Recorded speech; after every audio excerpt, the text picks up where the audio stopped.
Di masa bulan Ramadan seperti kali ini, banyak para guru, para ustadz, para kiai yang di dalam kultum maupun kuliah subuh ataupun tausiah di momen lainnya memberikan anjuran, saran maupun nasihat supaya kita menjadi pribadi yang istiqomah.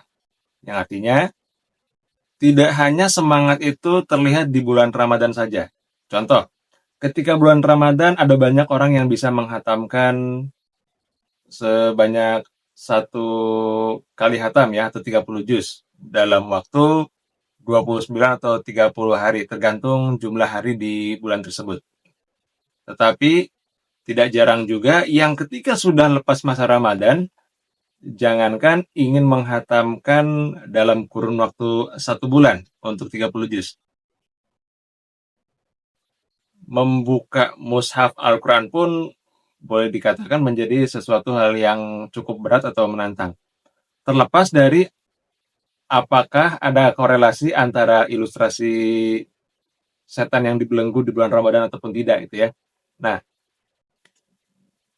yang pernah menjadi pembahasan juga adalah apa sih yang bisa kita lakukan di luar bulan Ramadan supaya amalan-amalan yang sudah dilakukan itu bisa terus terjaga.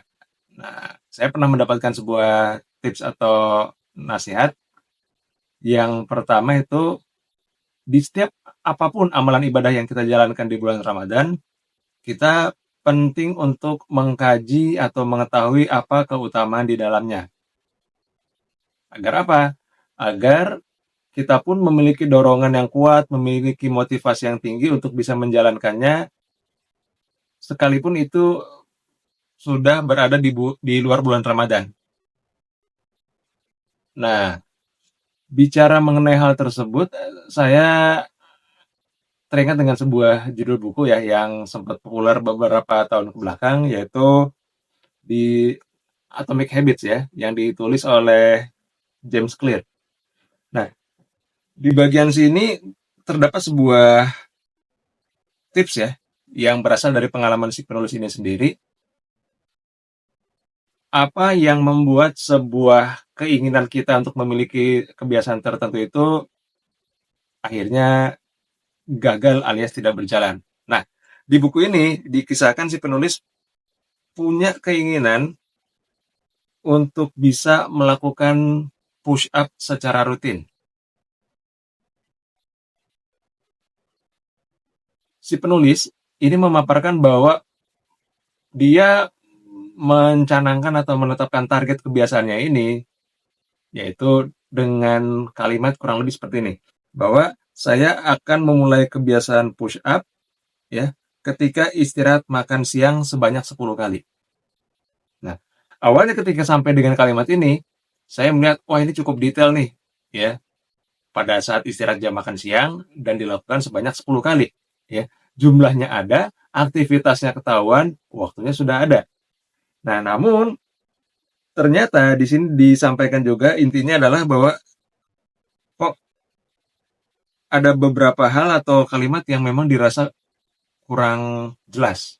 Maka di awal-awal kebiasaan ini pun dilakukan masih dalam taraf inkonsistensi.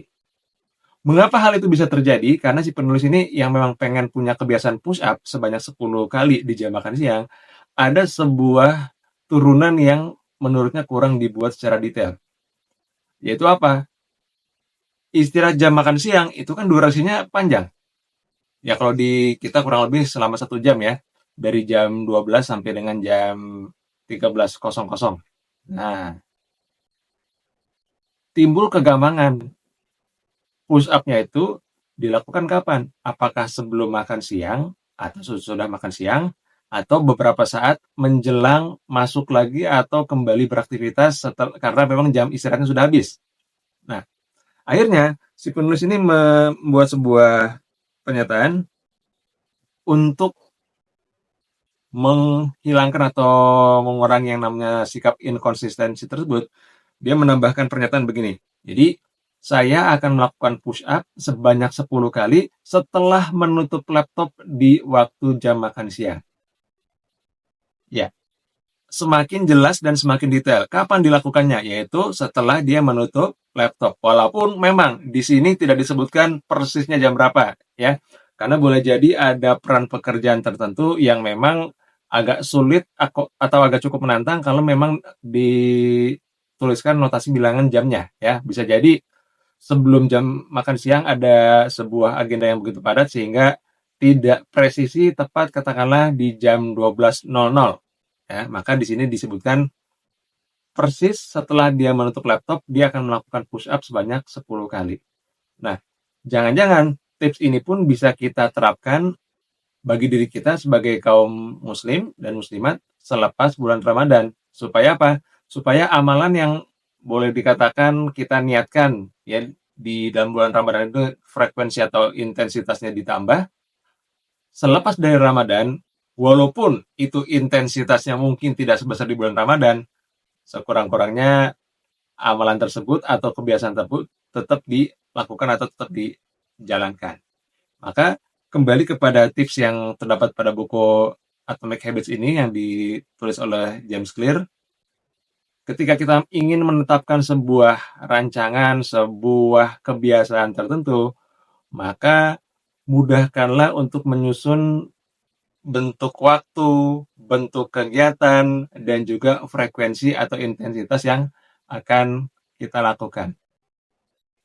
Baik, semoga kita semua senantiasa bisa mengisi dan melalui hari-hari di Ramadan kita dengan amal ibadah dan amal kebajikan, dan juga kita senantiasa bisa menjadi pribadi yang senantiasa istiqomah atau konsisten sekalipun kita sudah tidak berada di bulan Ramadan. Barakallahu fikum. Assalamualaikum warahmatullahi wabarakatuh.